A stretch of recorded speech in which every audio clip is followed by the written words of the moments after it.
3, 2, 1. And we are live in the present tense with Sam Stewart on 91.7 FM, WNJR Washington, and online at WNJR.org.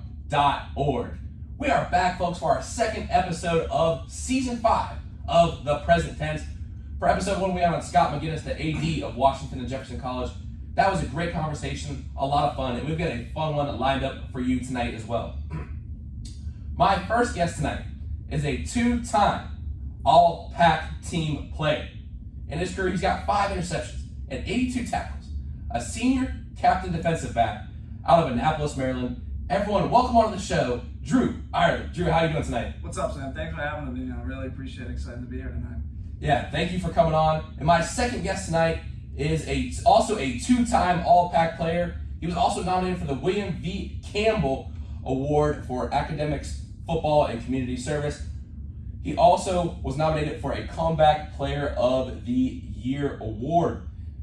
With 115 tackles and 12 career sacks, everyone welcome onto the show tonight, a senior captain out of Hartville, Ohio. Everyone welcome onto the show, Alex Keith. Alex, how are you doing tonight? I'm doing great. Thanks for having me. Excited to be here.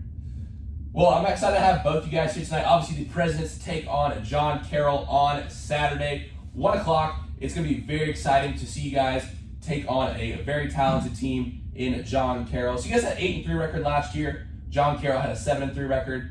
You guys are looking to get back to the top of the Pac conference this year. Hopefully take that conference championship home this season. So Drew, right off the bat, I want to ask you, what do you think the biggest keys are for going into this season?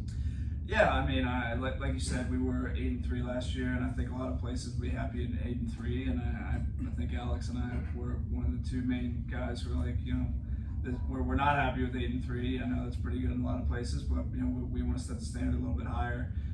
So for us this year, I think what we did in the spring, what we did in the summer, just a lot of team accountability. I think we're really together. I think the effort's been great so far. Guys are really fitting into the mold and buying into the system and what we got going offensively, defensively, special teams. So it's been a great so far. And I think if we just kind of keep that collective togetherness, that teamhood, that brotherhood feeling that we have, I think that's really going to be a huge part of our success this year. Mm-hmm.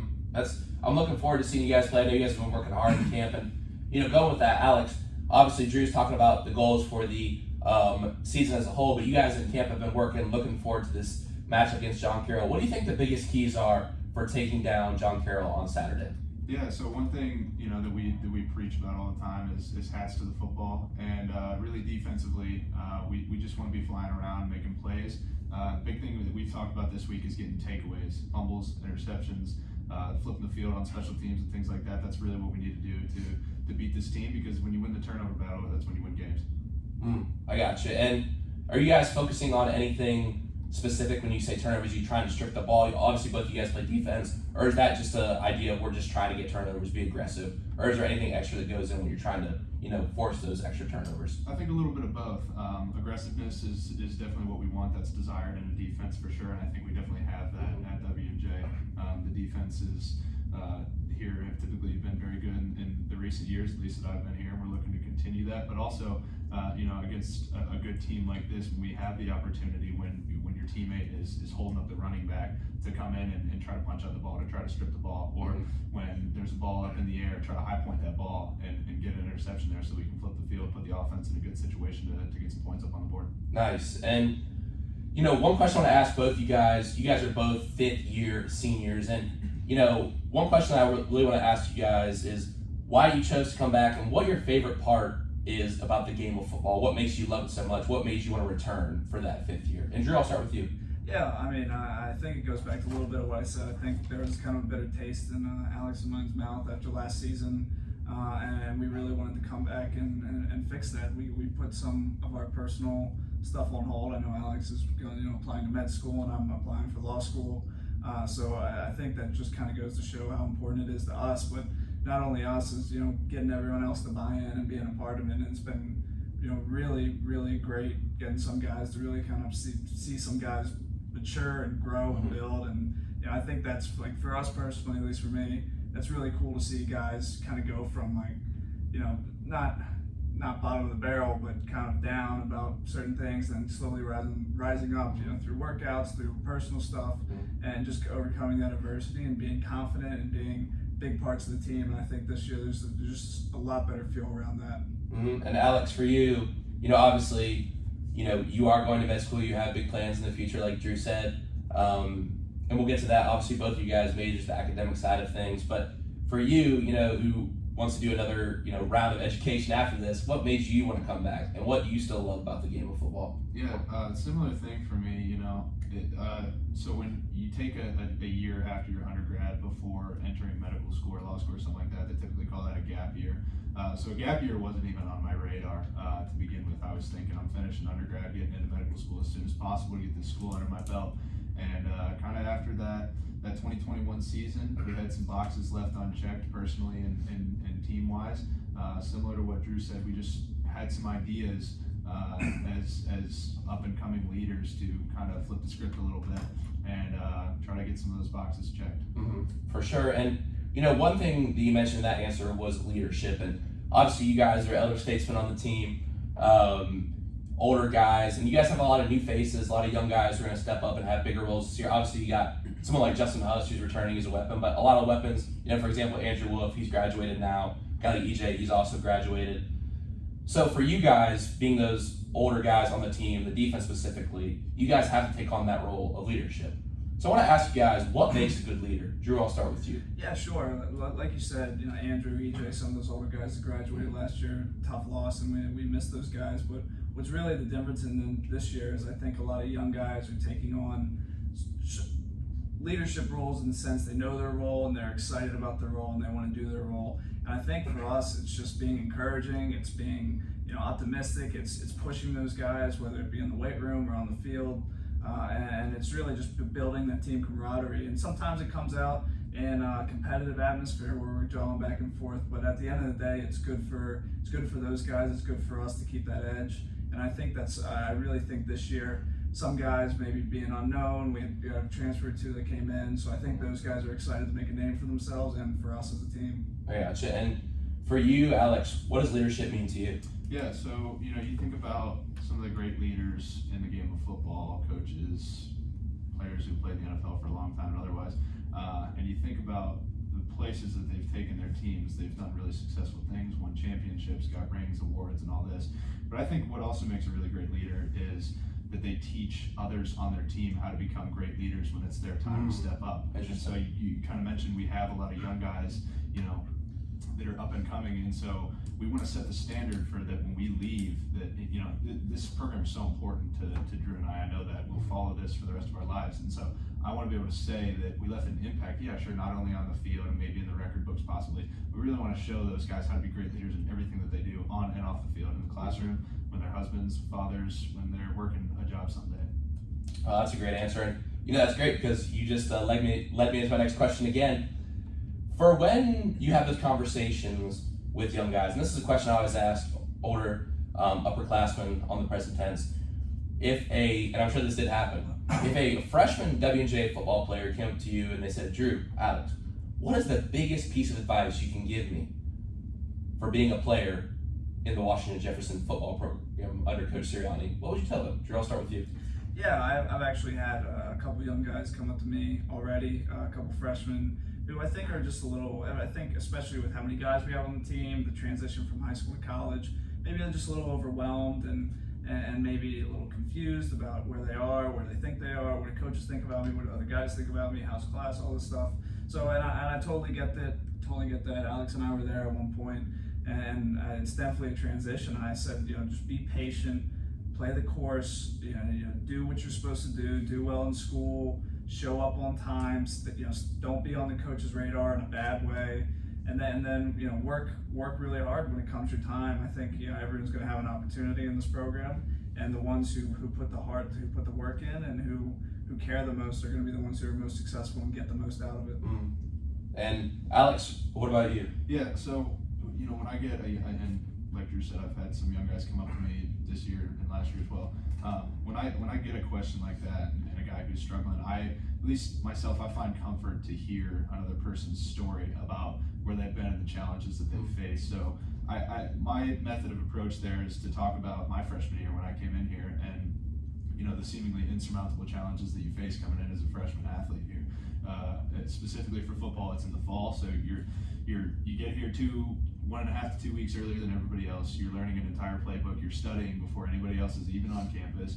On top of that, you're trying to meet new people and branch out a little bit if you're not from the area, like myself and Drew. And then you got to get in the classroom. You got to be a student. You got to put out there, or else you're not going to be able to play football. That's going to be taken away from you. So I kind of like to share my story and how I kind of faced some struggles at first, but then eventually found the way. Yeah, that reminds me of one thing EJ always used to tell me. I've been in conversation with him a little bit. He used to tell me one person's vulnerability is another person's armor. So it's never hurts to be vulnerable around people and to say, hey, I went through these struggles too. Because I remember some guys on the baseball team my freshman year, they're like, hey, like, we were walking a lot of people too our freshman year. We had games where, we walked the bases loaded. I was like, all right, I'm all right. This is okay. Obviously it doesn't feel good to walk the bases loaded, but these kind of things happen in sports and in college. D3, D1, whatever, you're going to struggle. It's a more competitive, and especially, with W&J football and baseball, they're very competitive programs. You're going to have a lot of people in the school and everyone gunning for you in the game. So you can't expect everything to go right away. And, speaking of coming into college, I want to know, and we'll switch it up. We'll start with Alex. Why you chose W&J in the first place? Yeah, so I actually answered this question earlier today. I was on the WJPA radio show. Oh, nice. 2 radio shows in one day? Yeah, 2 radio shows. That's crazy. But, I was telling the same story, and WJ, I was kind of the guy, the knucklehead when I was younger that didn't even want to look at D3 schools. I got emails from D3 schools, I deleted them. I got letters in the mail, I threw them in the trash. I just thought that I was going D2 or D1 or whatever. And sure, there was some looks here and there, but towards the end, like in March when you're kind of supposed to be deciding where you're going to be going to school, I get an email from Coach Young, and he invited me up for a visit, and I said, sure, why not?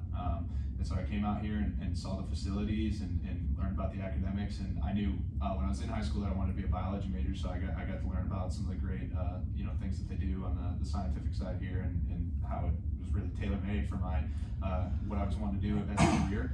And I'll tell you where I kind of decided that this was it was when I heard Coach Sirianni speak down in the Hall of Fame room down at the stadium down there. He just kind of pointed around at some of the different things that are down there and talked about the winning tradition that's here and how really solid it is. And I didn't have the greatest high school football experience. We were never really good. My senior year we went 1-9, and so I knew I wanted to play somewhere with a winning tradition. And so I decided right then and there that this is it. I gotcha. That's a great story. And anyone who hears Coach Sirianni speak definitely is. He's a guy who can inspire you, fire you up real quick. Absolutely. So, and Drew, you had a little bit of a different route to W&J. You started off at Villanova, and you were a 3-sport athlete in high school, like we were talking about before the show. So, when you had the choice of a new school, why did you choose to pick W&J? Yeah, sure. I went to Villanova, and kind of towards the latter half, I guess of my sophomore fall, I was kind of going through some personal stuff, and I realized Villanova really wasn't the place for me, and I took some time to reflect. And there was actually a point in time I wasn't even sure if I wanted to continue college football and even really college at a certain point. So finding W&J and reaching out and coming out here and learning the coaches, the system, the guys on the team has truly been a blessing for me. So definitely a little bit of a funny story for me, but it's really been a blessing for me to come out here and I have a great time with these guys on the team, and now I have this opportunity to lead this team in this season. Yeah, that's awesome. And everyone's really excited for you guys to take the field rather. I was just at the soccer match. Take the field and get back out there. One thing that I want to ask you guys is, I really like to pick seniors' brains about this. If you could go back to the dorm room that you walked into on the first day of college, and you could see yourself, and you could give one piece of advice to that kid, what would you tell them in that moment as they walk into the dorm room? Alex, I'll start with you. Man, I really, that's tough. I don't know, probably a lot of different things. I guess just to be confident going into this challenge that you're about to face. I know at first, like I said, I'm not from here, so I didn't know very many people other than my roommate, and I didn't know my roommate very well. And so I was kind of tentative at first to meet new people. I knew the football guys, but once school started, it was kind of challenging because I didn't really know anybody. I didn't have friends who had friends that were from the area and things like that, so I didn't know a lot of people. But I guess now I have a pretty broad social circle, so I guess I would tell myself earlier in my college career to kind of branch out a little bit, be more confident. And Drew, what about you? I guess you can take this as you walking into Villanova or you walking into Dubjay dorms. Walking into Villanova, I'd say definitely kind of be more patient, slow down a little bit. I feel like some guys, you kind of get the two sides of college, and I think I learned the latter half here of being patient. And I think I came into college and I was just excited to be in college. I wanted to do this. I wanted to be a part of this and play. I wanted to do this, and then just kind of slow down and reflect a little bit and take my time to ease into some things instead of trying to push some things and force my way into some things. So I think coming here definitely gave me more of that perspective of taking my time, slowing down, taking a breath. This is where I'm at. This is what's going on. Taking one step at a time. So I think that's part of the reason for me why it's been such a blessing is just kind of learning that. For me personally, just to really take it easy and slow it down, and things will fall as they will. Yeah, I think patience is definitely a very hard thing to learn. You know what I mean? It's difficult in the moment to remember to be patient. You know what I mean? Absolutely. Because everyone everyone wants to come in and think they're going to be the best player at this program or whatever, and change the whole everything and whatnot. But sometimes it takes a little bit, and that's okay. Yeah, absolutely. You can't expect to be a rock star right away. Yeah. That's what you got to have some patience because there's going to be ups and downs in college sports. Sure, and I think a lot of guys in college sports coming to college sports, I was the best player in high school.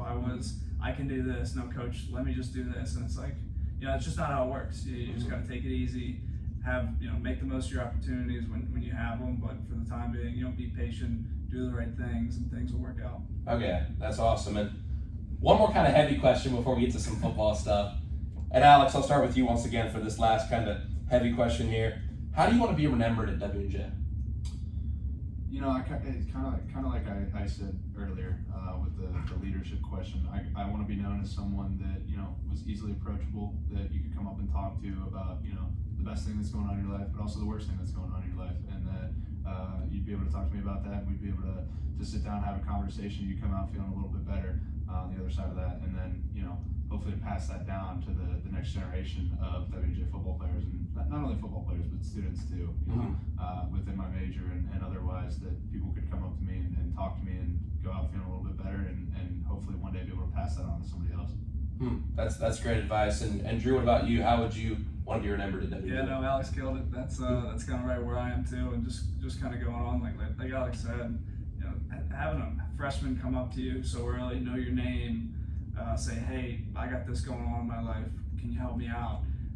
I know I, as a 17, 18-year-old kid, would have never done that to a senior when I was a freshman. I wouldn't want to worry about my problems. I wouldn't want to do this or that. And not that worries us or bothers us at all. That's what we want. And I think that's the kind of thing. You see us around campus, you say, what's up? You say, how's it going? Just have a normal conversation. I think they see us as captains of the team, but they also see us as Alex and Drew, which at the end of the day, I think that's going to be a really big part of our success, and that's the way we want it. Yeah, that's awesome. And I think I would kind of add something to that, just that I've learned is honestly, don't be afraid to go to your coach with the problems, because I've had Coach Sirianni, Coach Mountain, Coach Gina, Coach Stu, and if you're having any kind of mental health problems or just a problem with your sport, go and talk to them and say, hey, I'm not feeling right. For me, one thing I struggle with is homesickness at times. You know what I mean? If you're struggling with these things, don't be afraid to reach out. Scott McGinnis, Aaron Thompson, all these amazing people at WJ. I'm not just saying that because I go there. I mean, really, all these people have been there to give me great advice about, Aaron, as soon as I started doing this and putting it on Instagram, he texted me, he's like, hey, here's my number if you ever need any help with the show. So don't be afraid to reach out, because if you're going to shell up and not tell them your problems, you're never going to have the tools to deal with them, if that makes sense. Yeah, absolutely. I think if anything, from personal experience, you dwell on it, it gets worse. And then it just kind of slowly builds and things kind of fall apart. So I 100% agree. And, if you have the resources, use them. Absolutely. For sure. And I want to get to, we've talked about academics a little bit so far, but, Alex, I want to start with you because we've talked about your route to medical school, and you did a project and you had an article published on neuro, and you got to say it because I can't say it right. Neuromodulation. Neuromodulation. I looked it up. I had no. Last night I was sitting on the couch. I was like, "What is that?" I was like reading an article. You talking about it? So can you explain your major and that the article that you published in the journal? Sure. So I'm a biology major on the pre-health track, part of the pre-health committee here. And last summer, actually, I had a great opportunity to work with a physician, a pain and interventional care physician out in Sewickley, Pennsylvania. His name is Dr. David Provenzano. He does great work, really cares for his patients, and does a lot of great research. And so I was really blessed to be able to have that opportunity. And so I went out there. I was funded by the Merck Scholarship at WJ, so that was really nice to be able to have that funding to go and do something that I really wanted to do. Spent the summer shadowing him in the office, and then I did an independent research project where I went back through his old patient charts and kind of looked at some of the demographics of his old patients. And what I was looking at was bacteria, because that's a huge problem with the type of implant that he does. It's called a spinal cord stimulator, and it's for patients with chronic low back pain, where they place this device in that sits parallel to the spine, and it sends these shocking sensations to the spine in hopes to reduce some of the peripheral pain that these patients feel in their lower extremities specifically. And we did the research, retrospectively reviewed 232 patient charts, drafted 2 abstracts which were accepted to 2 separate pain societies, and then I wrote an entire manuscript with the help of him, and as well as Dr. Jason Kilgore, who served as the chief editor for the paper, submitted it to the International Neuromodulation Society Journal, and recently received the news that it was accepted for publication. So excited about that. Wow. I'm speechless. So Drew, what's your major? I don't pass. I don't follow that one, all that stuff. I don't know. So I'm a poli-sci major.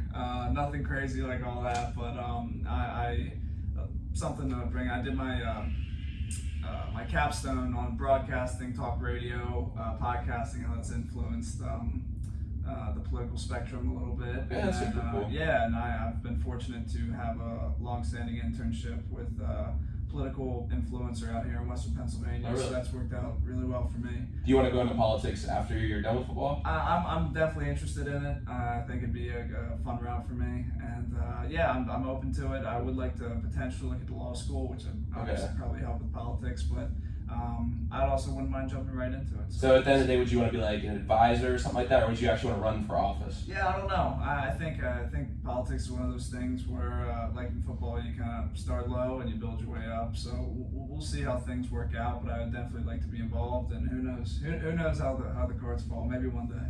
Yeah, no, that'd be really cool. And I do want to get to a couple of football specific questions here. And Drew or Alex, I'll start with you. I hope my brother Charles is listening tonight. What is the biggest advice that you can give to young defensive linemen so they can get better pressure on the quarterback? Obviously, I know there's a lot of stuff that goes into playing defense. I'm going to ask a question about this later, but I know you guys have a lot of different schemes and stuff like that. So what is the biggest advice that you could give to young defensive linemen who are trying to get more pressure on the quarterback, make more of an impact breaking into the pocket? Yeah, so there's a million drills out there that you can do. You can find them on YouTube, just Google it, anything like that. Certain things like that are definitely going to be good. I mean, anybody like Aaron Donald or Joey Bosa, they got videos out there on YouTube that even I watch, and I modify the drills a little bit. But one thing that I would stress that at least at my high school was not very important. We would work, running the hoop and bending to get back to the quarterback. But one thing we never really talked about until I got here was hands and hand placement and getting the offensive lineman's hands off of you. And I really learned how important that is because, as a defensive lineman, especially maybe more exterior than interior, but oftentimes the offensive linemen are bigger than you. They're stronger than you. They might not be as quick as you, but if they get into, the breastplate on your shoulder pads, you can't get their hands off. So you need to defeat the hands before they get on your shoulder pads. So that's one big thing that we work in multiple periods here at WJ, and then that transfers over to the team periods that we do, and then the individual drills that we do, and eventually over to the game where it becomes really important. So, any type of drills where you're working your hands, working to get those offensive linemen's hands off of you, hand quickness and speed, those drills are really good. Do you have a particular favorite drill that you like to use for hands? Yeah, so we do this little hand fighting drill at WJ. I can't really demonstrate it right now. Okay. But, it's video right there, man. It's just kind of, you have a partner and you put their hand, they put their hand on you, and you kind of use the inside hand to knock it down, outside hand to collapse the elbow, and then you replace your hand on them, and they do the same thing back to you, and it kind of goes back and forth. So you're just working on quickness and replacing the hands. That's a really big drill that we do. There's a couple other ones that you can do with like those pop-up bags where you can sometimes they make like foam arms that attach onto them, and so you can work while you're running through the bags. You can slap the arms down, chop them down, things like that. So I mean, there's really there's good videos out there, and you can kind of get creative with it. There's no really like one way to defeat the hands. There's all different kinds of ways that you can do it. Just work the hands, get the offensive line's hands off you. That's a big thing. All right, gotcha. That's a lot of good information. And for you, Drew, I really don't know much about the specifics of football or anything like that. But if there was a young cornerback or safety or someone like that, what would you tell them is the biggest keys if they want to play in college? Yeah, for defensive backs, I think the big thing is patience. Obviously, defensive backs are some of the faster guys on the field, and I think a lot of guys get a little jumpy with that. And I think they rely on their speed too much. But at the end of the day, getting in front of a guy, staying in front of a guy, it's going to bother them more than it's going to bother you, the guy running right at you. So I think you got to think about it that way. You don't always think about it when you have a guy running full speed at you, and you kind of panic. I think sometimes you got to think about it like you're the offense guy. It's like, oh, if this guy's coming if this guy's not moving while he's coming at me, it's gonna kind of wake him out too. Mm-hmm. So I think just patience and being able to play the ball when it's in the air are probably the two biggest factors for me, at least. Okay, gotcha. Do you like playing zone coverage better or man coverage? So I used to be terrible at man. I used to be a huge zone guy. I've become a better man defender. I probably still do zone, but just because you can come off and make different plays. But I think man, for me, is a lot of fun just because you get it's best on best. It's I'm gonna make this play over you. I'm gonna make the play. It's there's no scheme to it. It's you against me, and I'm gonna beat you. So having that mentality from man to man, I really enjoy that part of it. That's awesome. One question you guys we did bring up scheme a little bit there. And one thing I just have to ask, just out of personal interest, is like I heard that Coach LaVara has so many defensive plays, and he's a great coach. And I know I've seen his work, and obviously you guys locked down a lot of teams last year. But how do you guys remember all those sets and plays? Because I've heard there's like 300, 400 different concepts, plays you have to remember. I don't know if that's true or not, but I know there's a lot of stuff you guys have to remember. So how does that work? Yeah, it's definitely a lot. Over time, you become more comfortable with it. But at first, when I transferred here, and even for the freshmen, they're all like, well, "What's going on? What is this? This formation changes this call. There's calls within the calls. It's crazy." But over time, once you get it and you become a lot faster with the calls and stuff, he knows what he's talking about. He's a great coach. It's worked. We've had a great defense for a number of years now before I was even here. So. It's a lot, but once you get it, once you're confident with it, it really works, and he puts us in great positions to make plays and be successful defensively. So when you say a formation with like a call within a call, it's like you guys are going to change what you do based on what the other team is lining up as. Pretty much. Okay. So, there's a lot that goes into it, but yeah, I'm sure. Yeah. There's always a next step, kind of. Yeah. So it's a lot, but again, he knows what he's doing. Mm-hmm. And Alex, for you playing on the line, how many different things do you have to, be concerned with? Obviously, some people at home might think, you're just getting there and rushing the guy. What are you looking at pre-play? Are there different play calls for linemen like there are, say, defensive backs? Can you take us through that process a little bit? Yeah. So the big thing here that we stress at W&J, there's three things that Coach LaVara. We get grade reports at the end of every week after each game. And the three things that he focuses on are alignment, assignment, and technique. So on the defensive line, but really anywhere on defense, first comes your alignment. You have to know, specifically on the defensive line, what technique you're in. So I'm not sure if you're familiar with the system, but there's numbers to identify which like 3 tech, 4 technique, 4 eye, okay. 4 technique, 5 technique. So you need to know where you're lining up. And what comes with that, especially on the defensive line, is what hand you need to have down. So we teach man hand down. So if you're in a 5 technique on the left side of the line, you're lined up on the right tackle, you need to have your right hand down because the man is on the inside, and so you have your right hand down. So that's alignment.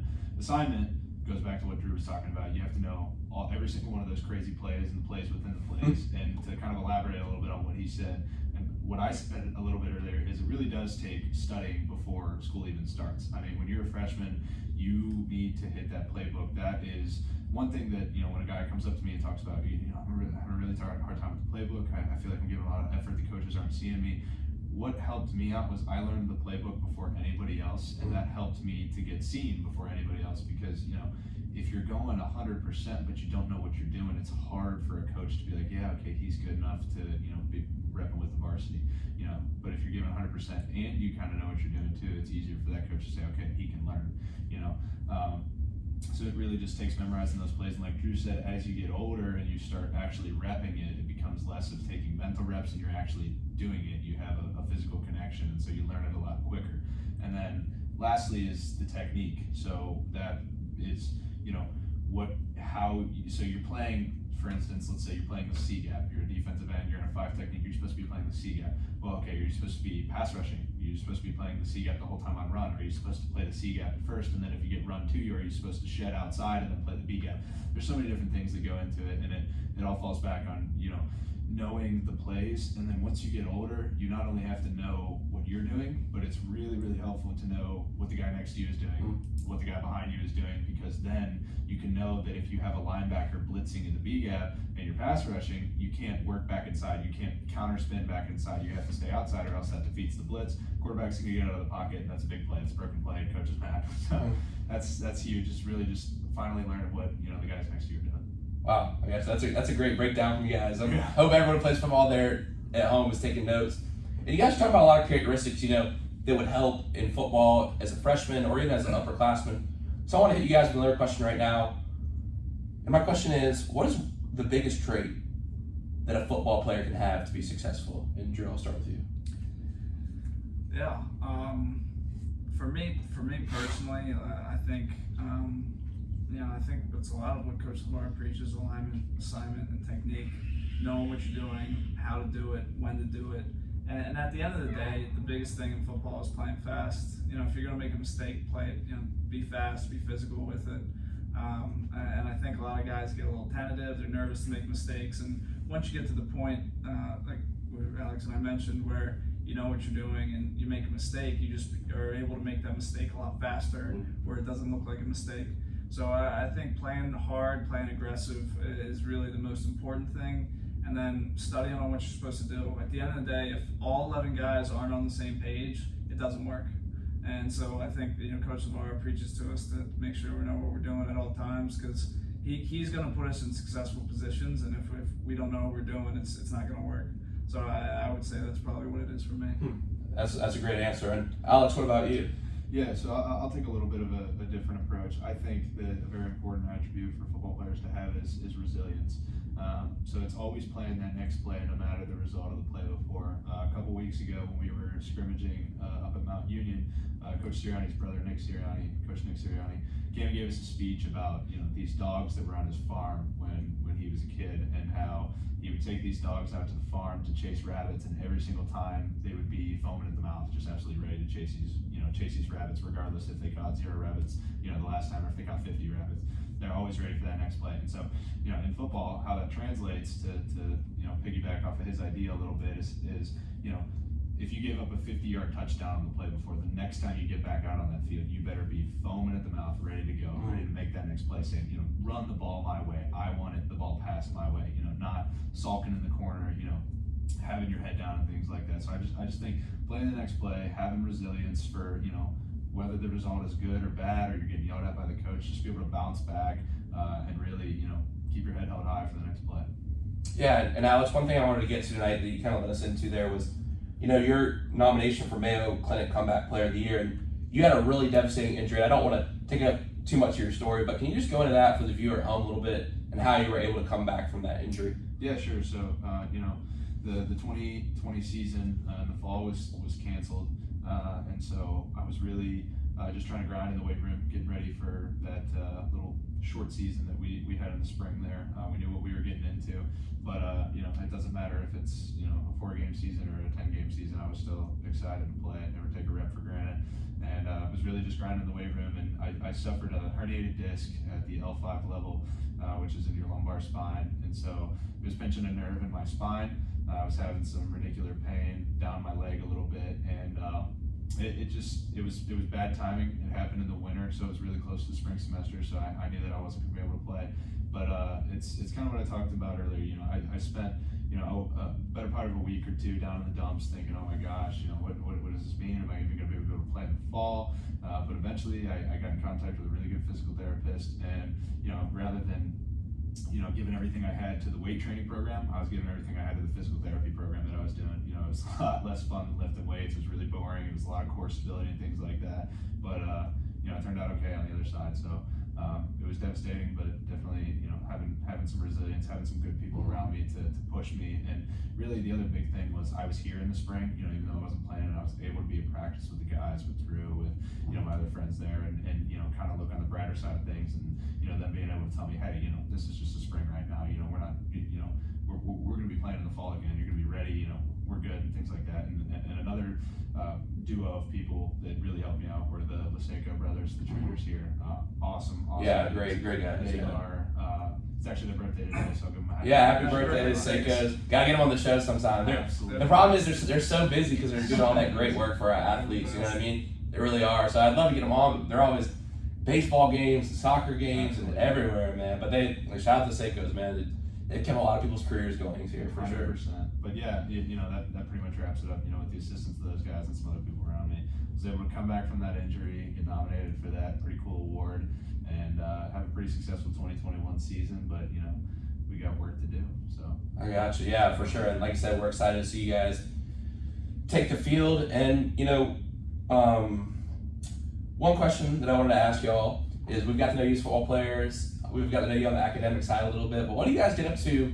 Obviously, you guys are only taking some limited classes this semester because you're 5th years. But for you guys, what do you get up to outside of football and studying? What do you guys like to do on campus? And obviously, it's a little bit of a different question tonight because, like I said, you only have one class. But you can take it back maybe from the years where you're on campus more. What kind of stuff do you like to get up to?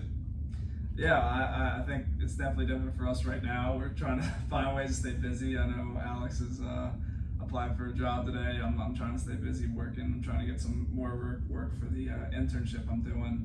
Honestly, for us too, it's taking advantage of time in the weight room, keeping our bodies in shape. That's really important throughout a football season. Every week it's you have to, your body is just so damaging on your body week to week. So I think a big thing for me, at least, I'm sure for Alex too, is going to be keeping up with my body, stretching, working out, and trying to fill that time as best as we can. I know there's definitely some fun stuff we have. After wins, we always like to get together as a team and have a good time. So we look forward to those times too. But for us this year, I think that's going to be close to the extent of our fun. I gotcha. And Alex, what about you? This is similar for me. I mean, we live together right now. Okay, cool. So we pretty much do mostly the same things. A lot of grinding in the weight room, seriously, and it's become less of a job and more of a passion. So it really is a fun thing that I enjoy, and I think Drew does too. And then like I said, getting down in the training room, seeing the Liseco brothers, getting the bodies right for the games because it really is damaging. But on a bye week, for example, we might go play a round of golf. Or something. Oh, cool. Like that. That's so fun, and then hanging out with the boys after the win for sure. A lot of good memories there. And Alex, for you, I didn't get to. I blanked and didn't ask you this question, but if you had to give advice to someone who's going through a tough injury like you did, what would be the things that you tell them to focus on?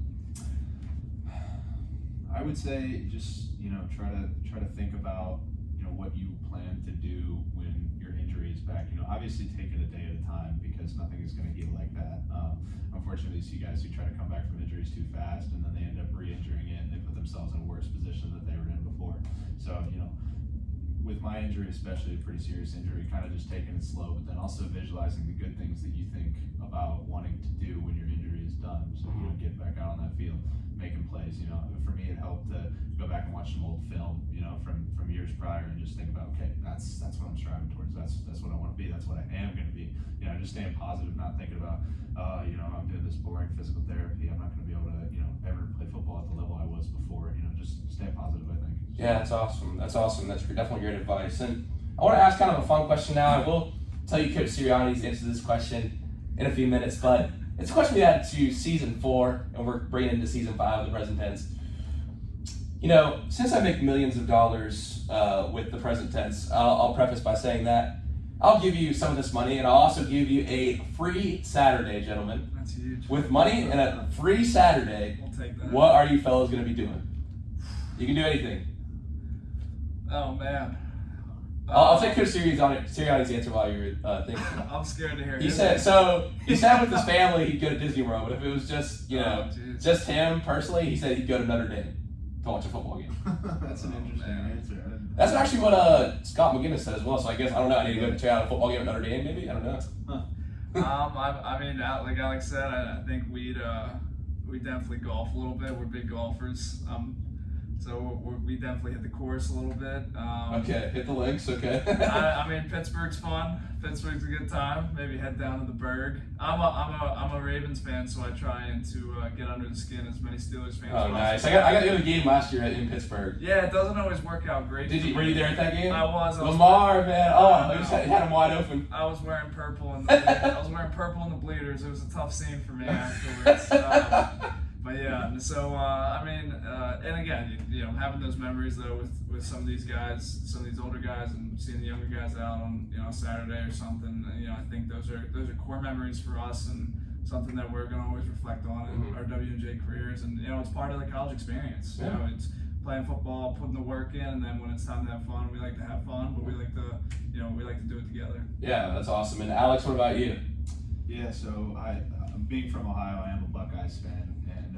I've probably got 4 or 5 real close buddies that go there. Oh, really? Yeah, and unfortunately, every year that I've been here on our bye week, which is a free Saturday, I have not been able to go to an Ohio State football game because they also have a bye or they're away. Oh, really? Huh? That's interesting. So if I had a free Saturday and the Bucks were playing at home, I'd probably head up there and hang out with my buddies and go to a Buckeyes football game because I've always wanted to do that. That's awesome. Have you ever been to a Buckeyes football game? I have, yeah. Okay. It's been a while, but I've never been to like a huge Big Ten matchup. Like I'd really like to go to watch them play Michigan. Yeah, that'd be crazy. I feel like that's one of those matchups. With the backyard brawl going on tonight, we have to get a score update after the break. But yeah, that'd be really cool. I want to go. I really want to go to Penn State. I know you might like cringe at that, but I've heard it's crazy, man. I wouldn't mind going to watch them play the Buckeyes in like the whiteout game. Yeah. I'd be decked out in scarlet and gray, but I would definitely enjoy watching that game. That's awesome. And last question before we go to break here, and one that's kind of been fun to ask in the present tense. We had a big thing with the women's and men's basketball team going through this question in their locker rooms last year. Who would you say your player comparison is for you as a football player? Someone you can try to base your game off, or maybe you'd say you compare your game to theirs. Yeah, so someone I really envied just because of the way he plays, Jalen Ramsey, just because he's so versatile in what he does and how physical he plays the game. Are you a trash talker? Pass. No, I definitely I don't know if I can say what all he says, but I definitely I'll jaw a little bit, nothing too crazy, but just the way he plays, so physical and he's so versatile. He can play corner, he can play safety, he can play outside linebacker. That's something that I love the way he plays, and he has that confidence in him, and he lets you know, and that's something that I definitely feel. I might not express it the same way he does, but I definitely have that same confidence in the way I play and try to carry myself with that kind of swag, if you want to say. So that's a guy I definitely envy, and I love to watch the way he plays. That's awesome. Yeah, Jalen Ramsey is definitely one of the best players. Like I feel like one of the most fun players to watch in the NFL for sure. Yeah. And AK, what about you? So similar attributes in this player, but obviously a different position. I'd say Aaron Donald. Oh yeah, for sure. Same type of deal. He is just so physical. I mean, you see clips of him where he's getting triple teamed and he's still getting to the quarterback. It's crazy, and he is a player who earlier in his career, he was slept on a little bit because he was the undersized guy who came out of Pitt. He was pretty strong, didn't have anything crazy at the combine, and then just absolutely started dominating in the NFL. And And so he drew that attention with the double teams and eventually with the triple teams. And, he didn't slow down. I mean, he's won the decoy how many years in a row and has led the league in sacks and things like that and done really great things. And he's just so physical, so fast, so strong. He's just really got all the attributes that you would want in a football player. And like Drew said, he's versatile too. He can play interior. He can be a true nose tackle and stop the run, but he can also go and play 5 technique and rush the quarterback from that position. So that's definitely a guy I try to model my game after. Yeah, it's a great guy. And obviously, I was really excited to see him get that Super Bowl last year. I think a lot of people were excited. A lot of the characters in that team to get the Super Bowl. Also, Jalen Ramsey as well. Yeah. So I mean, that's cool. You guys both listed them. And while we're on record here, do we have a Super Bowl prediction from you fellas? Ravens running the North. Okay. It's time. The Bengals, man, they did improve from 30th to 21st in offensive line production. So they could be a little better, because Joe Burrow was great, even though their line wasn't very good. He was. I'm more worried about the Bengals than the Steelers. Oh yeah, I don't have big expectations about the Steelers this year. I just want people to hear that. Make sure they know. So Alex, I assume Cleveland Browns fan. You would be wrong. I'm actually a Minnesota Vikings fan. Really? I was like, I don't know why, but I did research with the Vikings today. So I expect them to have a good season. I don't know about Super Bowl. If I had to put my money where my mouth is, I would bet on the Buffalo Bills. I think they've got really close the past couple of years. Yeah. Really that AFC toughs, man. It's tough. I mean, Josh Allen is a beast, and they've gotten some defensive players to help him out. So we'll see what happens. For sure. I mean, I think the Vikings. You got to think about it in that division. Like, obviously, Lions, Bears, not great teams. Yeah. Packers.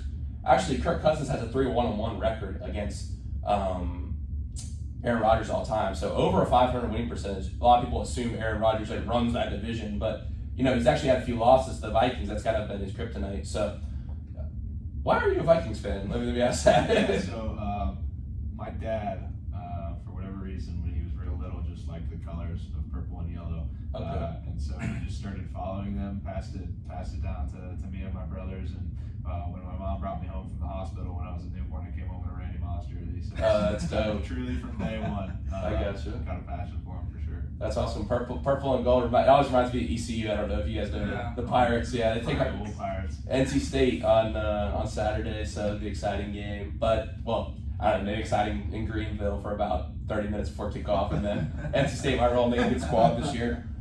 But do you guys have a prediction for MVP this year? I mean, as much as I don't want to say, because the Ravens have to go through him. Josh Allen's so much fun to watch. Mm-hmm. He's a big dude. He's got an arm. He's so much fun to watch. That Bills Chiefs game last year was unbelievable.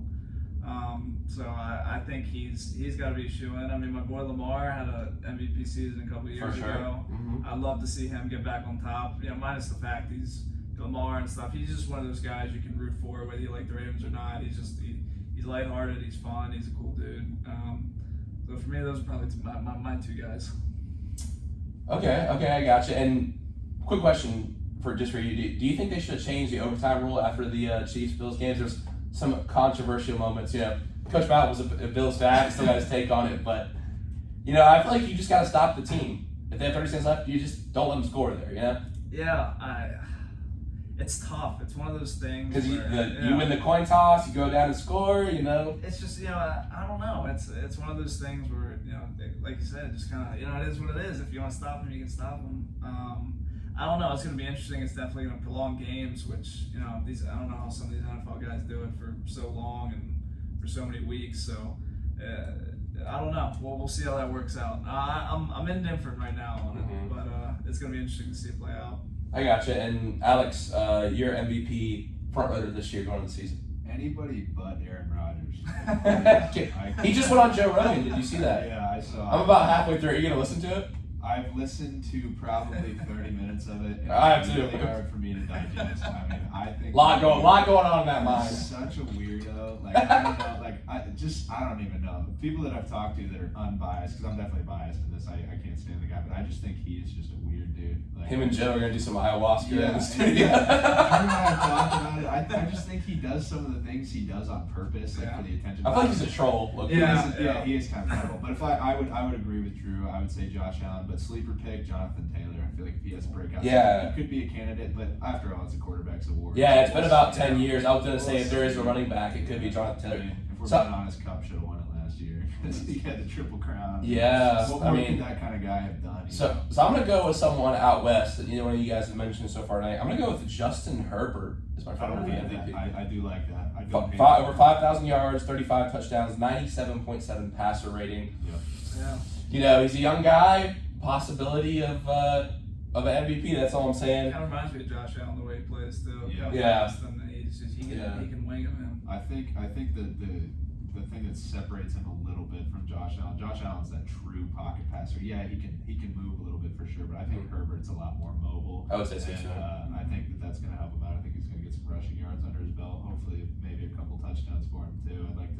I'd like to see that. Speaking of the West, that is going to be a very interesting division to watch. Yeah, Broncos, man. Absolute dudes that ended up out there somehow. Devontae, Russ, all those guys. So that's going to be really Bronco good. Nation, let's ride. Let's ride.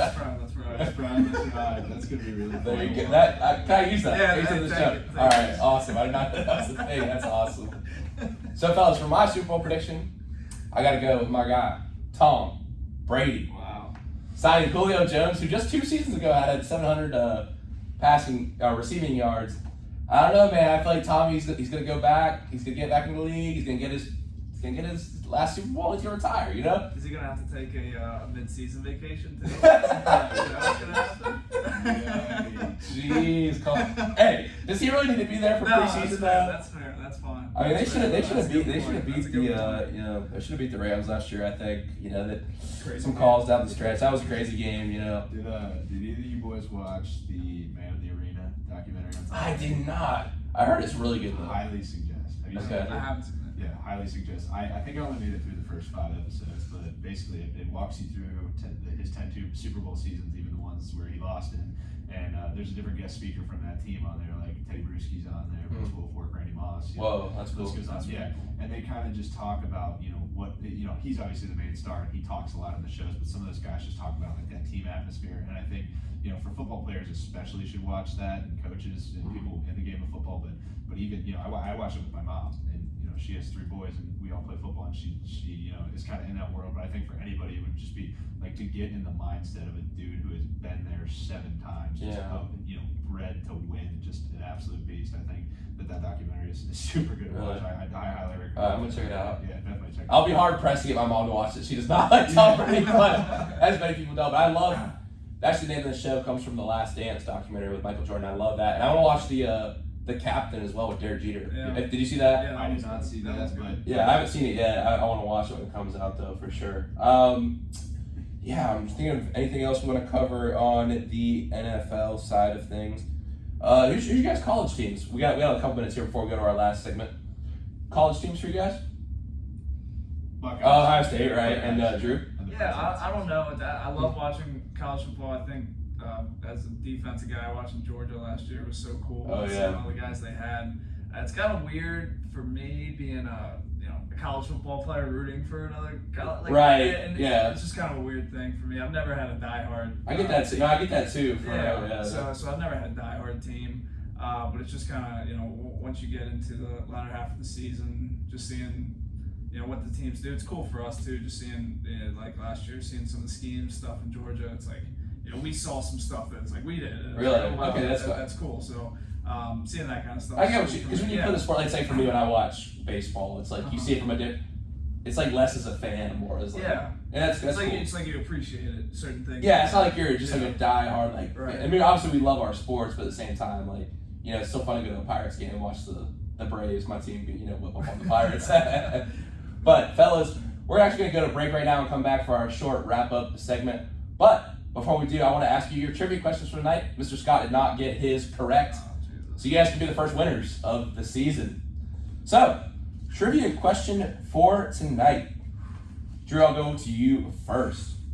What defensive back last year had the most passes defended, a next-gen NFL stat? Was it J.C. Jackson, Trevon Diggs, Jalen Ramsey, or Marshawn Lattimore? You guys are going to answer this after the break. Alex, your question also comes from next-gen stats. It's what player had the most QB pressures last year? Was it Trey Hendrickson, J.J. Watt, Max Crosby, Micah Parsons? We're going to go to break, and you guys are going to answer that trivia question after it. You're listening to Present Tense on 91.7 FM at WNJR Washington and online at WNJR.org. We are back on the Present Tense with Sam Stewart on 91.7 FM at WNJR Washington and online at WNJR.org. Before the break, we wrapped up our conversation with Alex Key and Drew Ehrlich, and we asked them their trivia question for the night. Hopefully they can be the first winners on the trivia segment on the Present Tense this season. So, we'll go to Drew first. His question was, what cornerback, or defensive back rather, had the most passes defended last year? Was it J.C. Jackson, Trevon Diggs, Jalen Ramsey, or Marshawn Lattimore? I'm going to go with Marshawn Lattimore. Ooh, sorry, that's incorrect. He was fourth. J.C. Jackson was first with the most passes defended. That's tough. Alex, I'm going to go to you now. Your choices were J.J. Watt, Max Crosby, Michael Parsons, or Trey Hendrickson. Max Crosby. Ooh, sorry, that is incorrect. He's actually third. Trey Hendrickson at the Bengals was first. They did have a lot of pressure in that Super Bowl, but we'll see if he and the Bengals can run it back this year. Brutal. He had 2 chances there. Man, we stay away from it. Hopefully the soccer girls and the volleyball girls can get it next week.